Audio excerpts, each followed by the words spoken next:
Watering orchids might seem like a simple task, but using the correct watering techniques is crucial for abundant flowers, buds, and the growth of new roots and stems. Today, I will show you the right way to water them and the common mistakes to avoid. When not watered correctly, your orchids won't bloom, their leaves will lose vitality, and their roots will be damaged. Unfortunately, the most common mistakes lead to yellowing leaves, falling buds, and root rot. In this video, I will show you both the mistakes and the best watering techniques step by step. The first wrong method is watering orchids from the top, allowing water to get between the leaves and onto the crown. This is one of the main causes of fungal diseases. Water should never touch the leaf axils, especially the center crown. If water sits there, as you can see here, it causes rot in the stem and leaves, and eventually the orchid becomes diseases and dies. When orchids aren't watered properly, the roots eventually rot. Since the roots can no longer transport water to the plant, the leaves become limp, wrinkled, and shriveled. If your orchid looks like this, the first thing you should do is remove it from the pot and clean the roots. Depending on the condition, you may need to re-rooting the orchid. The second major mistake is holding the orchid directly under a running faucet. You might think you are cleaning the leaves this way, but you are actually slowly killing your plant. This is because an uncontrolled amount of water gets into the leaf joints and roots, leading to root rot and soft leaves. Also, fertilizers can cause salt buildup around the roots over time, which burns them. Therefore, you can wash the pot under the faucet once a month, avoiding the leaves, which is also good for pest control. Especially in winter, tap water can be very cold and orchids cannot tolerate this. Since orchids are tropical plants, they love warm and humid environments. The water you use must be at room temperature. Otherwise, as seen in this example, root rot and yellowing, softening of the leaves will begin. There is another popular technique lately, watering with ice cubes. Some people place ice cubes on top of the potting medium. I strongly advise against this because orchids are tropical plants that prefer temperate climates and are very sensitive to cold. Now, what if you accidentally get water between the leaves while watering? You should immediately dry those areas with a paper towel or napkin, as shown here. Make sure the leaves joints are completely dry. Be very gentle with the leaves while doing this. Before watering, you must check the roots. They will tell you if the orchid is thirsty or saturated. If the roots are green, like this, your orchid doesn't need water. However, if they are gray or white, it means it's time to water. Let me mention a common mistake here. Orchids have two types of roots, aerial roots and inner pot roots.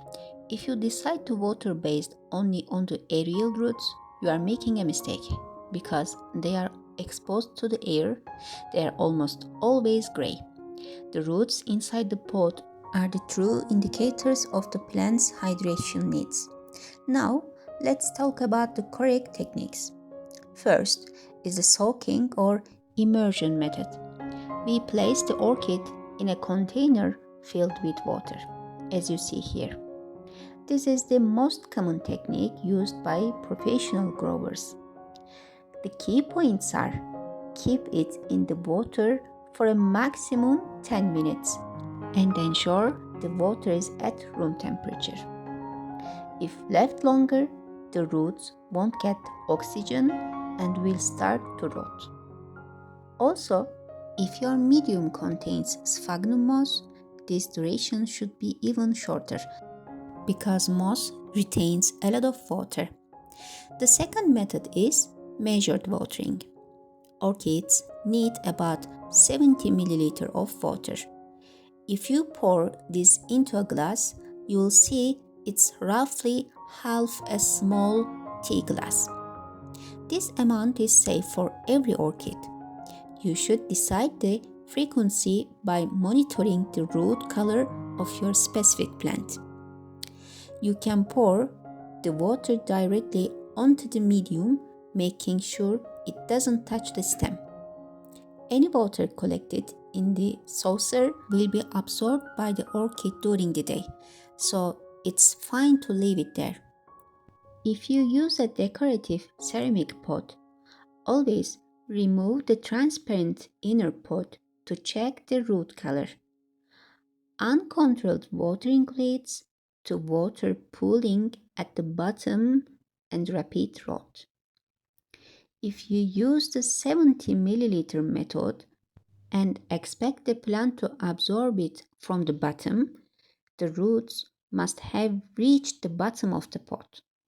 If the roots are still small and haven't reached the base, this method won't work and the upper roots might dry out. If you have watched this far, please don't forget to like, share, and leave a comment. One last tip. I recommend watering early in the morning. Afterward, place your orchid near a bright and airy window.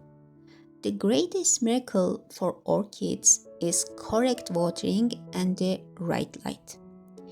If you pay attention to these, there is no reason your orchid won't bloom beautifully.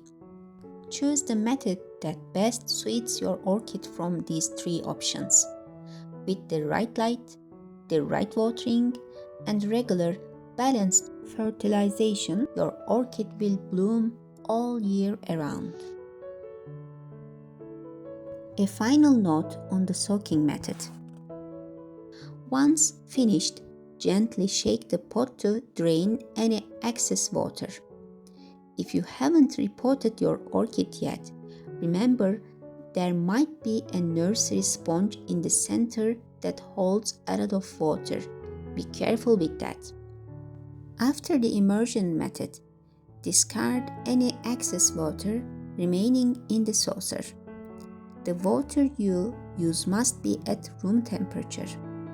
Cold water will shock the orchid's roots and cause stress, which is not good for the orchid. Finally, I want to mention cleaning and misting the leaves with water to keep the orchid moist and clean. You can mist the leaves for cleaning, but always dry the leaf axils afterward. Never use the spray method on unrooted or sick orchids as it can cause fungus. I sprayed the leaves of my newly rooted orchid with plain water to moisten them, and the result is clear. Finally, if possible, use purified water. Otherwise, let tap water sit in a jar overnight to reach room temperature before using it. Thanks for watching. Goodbye and stay with love.